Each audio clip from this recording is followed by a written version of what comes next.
beautiful children. I'm so excited to see you again in my mind's eye. I had actually gone halfway through my video before somebody called me, so I had to delete that video and start all over again. But is it worth it? Of course it is, because I get to share more time with you, and hopefully this video we won't be interrupted and I can get through the whole thing. So are we ready? What's this week's Parsha? Toledot. You should all be telling me Toledot. So what do we usually do? Let's rolling back the time and one more, rolling back the time and one more, rolling back the time and thinking and thinking and thinking. Okay, so I'm going to just readjust my laminates because I had started doing halfway through, but I'm going to do it all over again. Where are we in this week's Parsha? How old is Yitzchak when he married Rivka? Yitzchak was 40 when he married Rivka.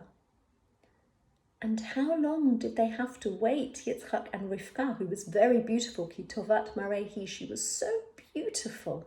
And maybe, SPS, some people say, aka also known as the Medrash, that she was very young, so she wasn't ready to have a baby yet. But whatever the case, how long did they wait for a baby? 20 years! Chloe is 20. Can you imagine if I had to wait all this time to have Chloe? I would be so upset. Where is Chloe? Where is Chloe? I want Chloe to come. I haven't got Chloe. I really want to have my beautiful Chloe. Imagine mummies and daddies sometimes have to wait for beautiful, beautiful things to come. And we always have to be very careful if we see people who are married and they don't have babies yet. We mustn't ask them any silly questions and we mustn't hurt their feelings, because it hurts a lot if you want to have a baby and you can't have a baby. But usually mummies and daddies, it all works out fine and they get their beautiful children when Hashem is ready to give them their children. So Yitzchak was very upset that he couldn't have a baby, and he davened a lot. What did he do about it? He davened to Hashem, and Hashem sorted it out in this week's Parsha. 20 years later, Rivka is pregnant. Mazel tov! Isn't that amazing? Isn't that wonderful, wonderful, wonderful news? You would have thought that would be fabulous. So what's the problem? Here we've got a picture of Rivka, and she is having a baby. She's pregnant, but something's wrong. And what does she tell Yitzchak? Oh, Yitzchak. My tummy goes boom diddy boom diddy boom diddy boom diddy boom diddy boom diddy boom boom boom. My tummy goes boom diddy boom diddy boom diddy boom diddy. Goodness gracious me, when I pass a holy place of worship for my tea. Okay, Yitzchak says that's good news. So the baby's going to enjoy the Torah. That's wonderful. But then Rivka said, but I don't think it is so wonderful. Something's not quite right. Because when mummies have babies in the tummy, they can be feeling very emotional. Not always time happy, but just very upset. Because when my tummy goes boom diddy boom diddy boom diddy boom diddy boom diddy boom diddy boom boom boom. My tummy goes boom diddy boom diddy boom diddy boom diddy. Goodness gracious me. When I've gone past the idol worship place. No tea. My tummy is still banging and booming. Well, Yitzchak's not really quite sure to make of that. So your tummy goes boom diddy boom at places of holy worship, but also at places of idol worship. What shall we do? SPS, some people say, aka also known as the Medrash, they went to the yeshiva of Shem Va'eva, they went to holy people, the Torah tells us, and the holy people explained, okay, don't worry about a thing, 'cause every little thing is gonna be all right in your tummy. Try hard as you might. There are two nations together and they might just fight. So I gave the secret away. Is there one baby in the tummy? 3 babies in the tummy? Triplets? No. There are twins, 2 babies in the tummy. I've got my t-shirt on, I'm ready to tell the story. Maybe we should roll back the time again. Rolling back the time, and one more, rolling back the time, and one more, rolling back the time, and thinking and thinking and thinking. Twins in that tummy, 2 babies, 2 nations, very important, very different trajectory, very different futures.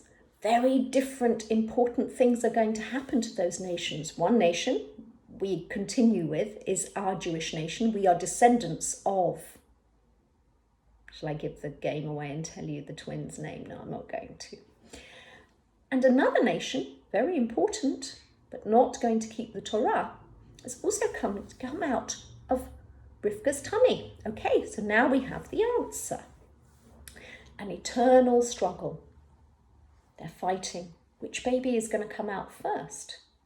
Let's see if we can find out which baby is going to come out first. We know there are 2 babies. They're not 2 girls. They're not a boy and a girl. There are 2 boys. Okay. Who comes out first? This baby comes out first, called Esav. He comes out red.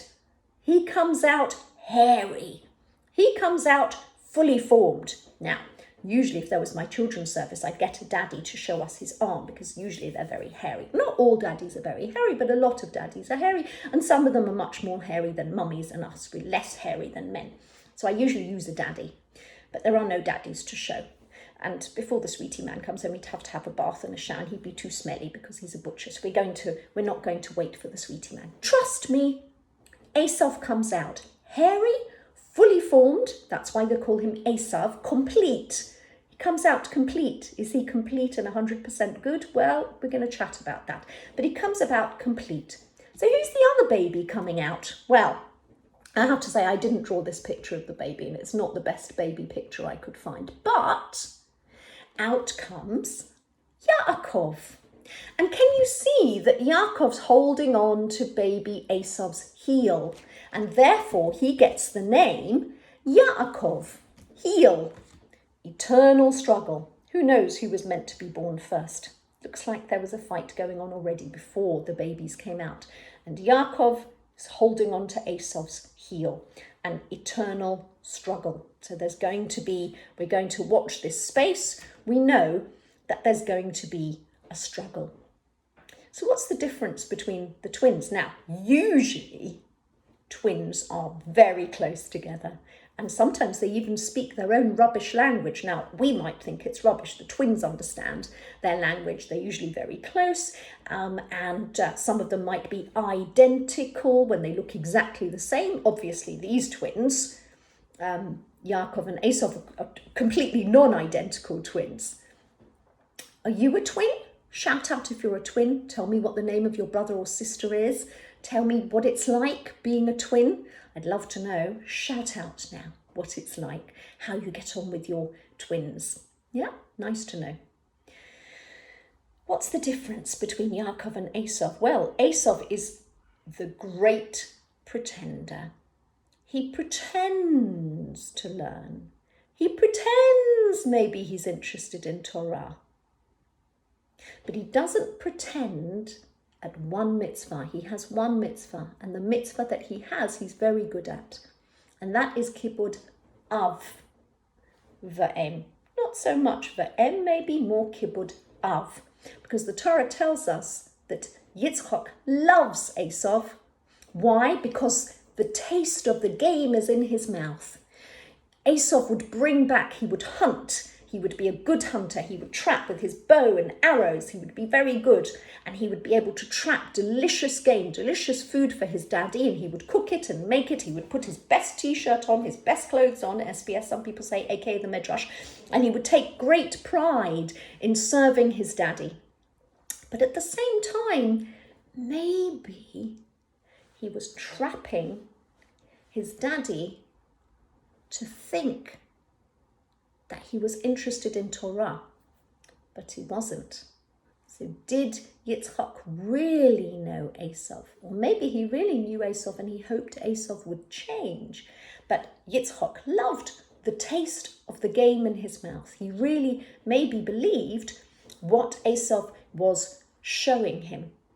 But some of what Esav was showing him wasn't entirely true. Some of it was amazing, and it was a big mitzvah. And also, I don't want to give too much of the secret away, but Esav manages to spend probably all of his life close to his mummy and daddy, whereas Yaakov has to go away. We're going to find out about that. So this is a big mitzvah that Yaakov is very worried about, that throughout his life, Yaakov is not able to do the mitzvah of kibbut av v'em, but Esav is. And that is a big zchut, it's a big merit for Esav.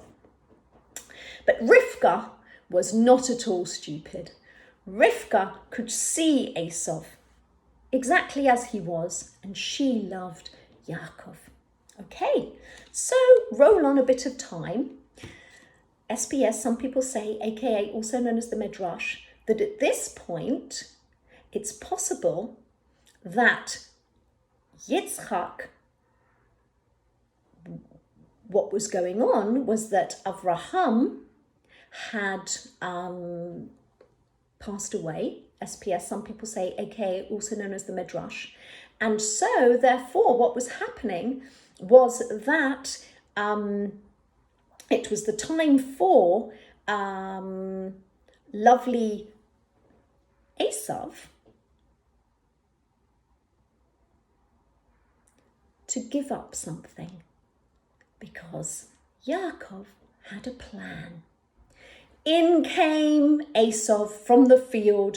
I am so tired, I'm exhausted. Sometimes children, when lions go hunting, they don't always catch the food. And sometimes that people get very tired because they don't catch the food and they aren't able to get a kill. And Esav, SPS, some people say, aka also known as the Midrash, he'd come home from the field, he was exhausted, he was tired, he was coarse, he didn't have refined language, he spoke as he speaks as he finds. Some people like that, some people don't. Give me some of that red stuff. Come on, mate. Come on, Yaakov, you good little boy, stirring your lentil stew there. I'll have some of that. Some people say it was the Shiva house for Avraham, and this was what they did. They ate lentil stew. I like lentils, it's very good for the tummy. So Yitzchak, was busy, and this was what Yaakov was doing. He was being a good boy. And Yaakov thought, opportunity. It's my chance now. I tell you what, Esav, that's fine. If you want to have some of this stew, this is what you have to do. You are a firstborn, and in the olden days, when we roll back the time, in the olden days, if you were a firstborn, you would get a double portion of whatever wealth your mummy and daddy had, and you would have all the special brachot, as if you were a Kohen. And Yaakov knew that Esav didn't want to keep the Torah anyway, so he wanted to have these special brachot more than anything. And Esav ridiculed it, laughed at it, didn't rate it, said, you know what, this is nothing, I don't need this, I don't want this. I would be chayav misa anyway. The way I behave would not be acceptable in Jewish law. And so therefore I don't need any of it. I'm quite happy to be a hunter and carry on the way I am. So yeah, you go for it. Yaakov, give me your birthright. Just give me some of this red hot stuff. Pour it down my throat. Later, he doesn't tell Yitzchak that he's agreed to sell his birthright.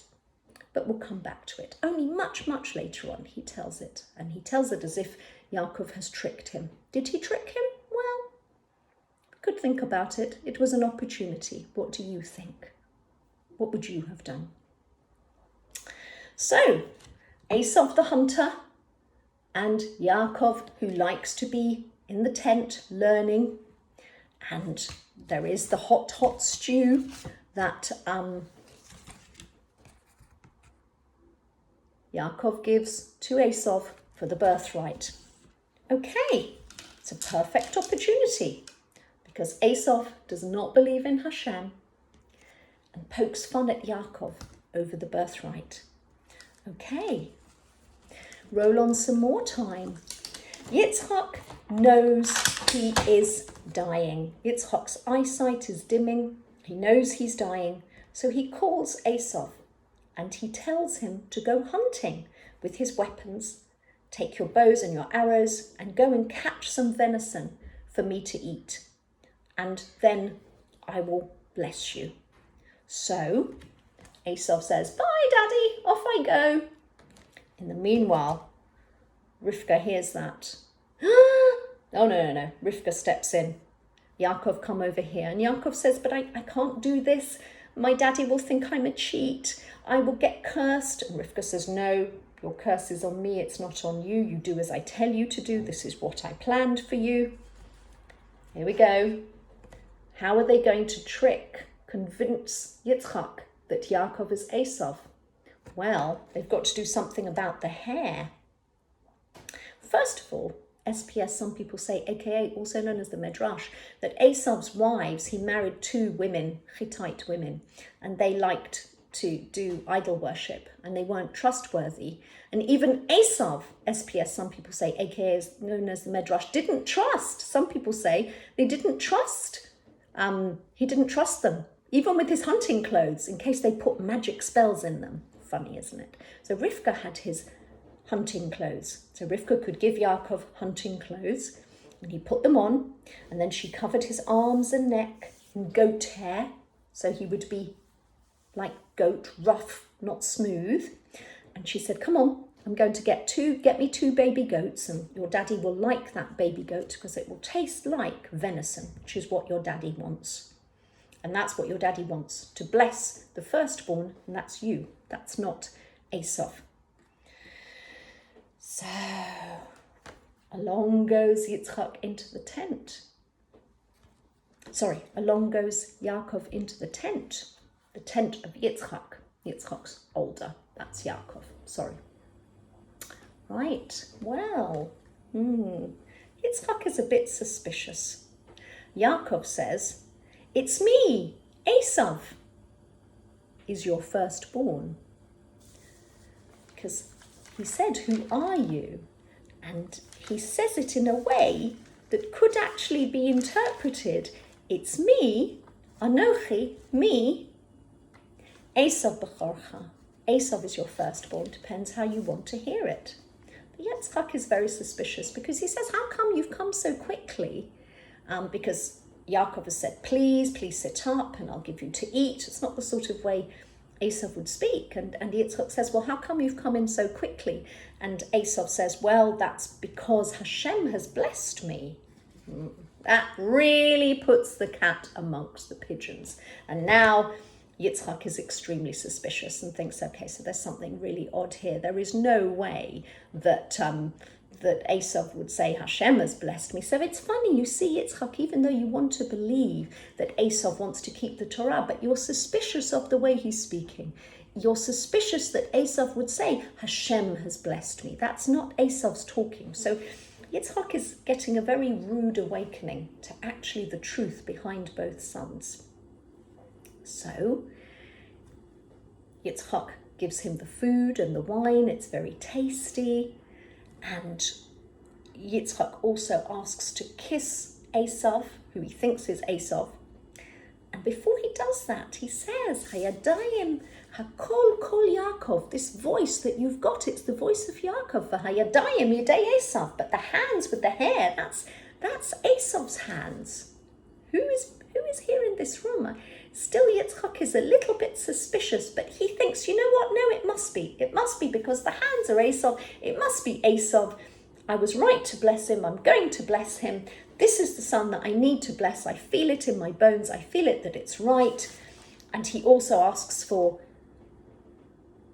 Yaakov, who he thinks is Esav, to come forward. And he smells him. And he says, my son, the beautiful smell, Kayareach hasadeh, the smell of the fields, maybe the beautiful environment, looking after the environment, the smell of nature is beautiful. Okay, so maybe, Hashem, your God made it happen. Maybe this is all right. And he blesses him. So what sort of blessings does he get? What are you going to get, Yaakov? The best dew of the heaven, the best springs from the earth, much grain and wine. Nations will serve and bow down to you. You will be a master over your brothers. Your mother's sons shall bow down to you. Those who curse you are cursed. Those who bless you are blessed. Hooray, we've got the bracha. Yaakov makes a hasty exit. And as Yaakov makes this hasty exit, in comes a certain Esav in his hunting gear, or maybe he's changed and he's got his fine clothes on, waiting. Okay, sit up, Daddy. I've come to feed you. Then Yitzchak shook a terrible fear, a terrible understanding of what had happened. And Yitzchak says, but who was that man that brought me this food? And I blessed him. Gam baruch yeh. He must be blessed. I didn't make a mistake. Hashem wouldn't let me make a mistake. And Esav cries and cries and cries. It's not fair. Give me a blessing, Daddy. Give me a blessing. And Yitzchak says, well, what can I do? I've already blessed him. And Esav then says, do you only have one blessing, Daddy? Have you only got one blessing, my father? You must have another blessing. This is the warning for us who keep the Torah and mitzvot. And the warning from Yitzchak is, when you feel aggrieved, when Yaakov's children are not keeping the Torah and mitzvot as they should, then you will be able to remove the yoke, not egg, fried or scrambled, the yoke, the weight from your neck. And you will live by the sword, and you will live in the fat of the land, so it's going to be okay for you. But the blessing that I gave to Yaakov, that stands. Right. Well, Yaakov thinks, I better get out of here as quick as I can. And Esav thinks, I can't show my daddy that I want to really hurt him. I'm very cross, I'm very angry. I can't harm him for as long as my daddy's alive. Remember, children, Esav kept the mitzvah of Kibbut Av, explicitly. He really, really kept it. But there was trouble. And Rivka said, okay, Yaakov, you've got to go. I want you to go to Padan Aram. I want you to go, and Yitzchak agrees, and Yitzchak calls Yaakov and blesses him again. It's okay. You are the right boy that I blessed. It's fine. Off you go to the house of Besuel. Besuel is probably not there anymore. SPS, some people say, aka also known as the Medrash, that Besuel died a long time ago. But Lavan, Rivka's brother, is there. Get one of the daughters as a wife, because Esav had married these two Hittite women, and Rivka said, my life is terrible because of these women. I don't want Yaakov to marry a Canaanite girl. They're not very nice. And so Yitzchak agrees, sends him on his way, and Esav sees this and thinks, I can see that they're sending Yaakov to have a wife from Besuel's family. Maybe I can also get a bit of a better wife. And he goes to Yishmael, and he marries a daughter of Yishmael. He marries Machalas, the daughter of Yishmael. So we need to remember that bits of Esav, who is also known as Edom, have bits of Yishmael. A little bit complicated. Okay, have I forgotten to tell you anything? Only that during all of this, Yitzchak went to live in Gerar. And then we have a situation whereby there are wells. Hashem appears, speaks to Yitzchak and says, I'm going to bless you. Everything I promised to your daddy Avraham, you are going to have the descendants like the stars of the heaven. It's all going to be beautiful. You're going to inherit the land of Canaan. And Yitzchak is very happy to hear this. You may never leave Eretz Yisrael. You may never leave Canaan, Yitzchak. You have to stay in the land. You are too holy because of the Akedat Yitzchak. Maybe this is why his eyesight wasn't so good. SPS, some people say, aka also known as the Medrash, that the Malach cried into his eyes because he didn't want Avraham to give Yitzchak as a korban, as a present to Hashem. Who knows? But Yitzchak's eyes were very bad. And Yitzhak, though, got very wealthy. He had lots of flocks and cattle and undertakings, and the Plishtim were very jealous of him. And so there was a situation going on, whereby all the time there were wells, and the Plishtim would fill up the wells, try and block them, and then when Yitzhak took them, they would spring water, which was unusual. There was another king, Avimelech, just like in Avraham's time, and Yitzhak again said, oh no, Rivka, who's beautiful, Ki Tovat Marahi, she's my sister, she's not my wife. But then Avimelech went looking into the tent and said, she's not your sister, she's your wife. Liar, liar, pants on fire. Well, I don't think he really said that, but you know. So Yitzhak said, well, I said she was my sister because I'm scared. You know, in the places where you are, you can get rid of the husband to take the wife. So I didn't know what else to do. And but Fichol, who is the lieutenant of Avimelech, they have a think. Because there's been problems with the wells. There was a well called Esek, there was a well called Sitna, there was a well called Rehovot, 2 times quarrelling and then relief for the well of Rehovot, that they stopped quarrelling. And they said, Fichol and Avimelech, come right back. You know we love you. Let's have a treaty. We'll do it with you. Come right back. We're sorry we gave you a hard time. So that's how this week's Parsha ends. Yaakov has run away, hopefully, to get a beautiful new wife. We're going to learn all about that in next week's Parsha. Esav is mad, brewing with anger, but not showing it to his daddy. But they know, Rivka knows, word reaches Rivka. So Yaakov is safely out the way. But should I stay or should I go? Is it better with Lavan, yes or no? Should I stay or should I go? Obviously Hashem decided that Yaakov had to go, but we'll find out next week's Parsha what happens. For now, listen to mummies and daddies and do what they say. Listen to your mummies and daddies and don't forget to pray. Listen to your mummies and daddies, our rabbis lead the way. Then we will be happy. Don't worry about anything. I have finished my Siddur handout, but I'm going to see whether I can choose a child to do the back page, yes or no. And then you'll probably get doubles next week because I'm going to do the tefillah again. And I'm also probably going to do a lot of videos in advance.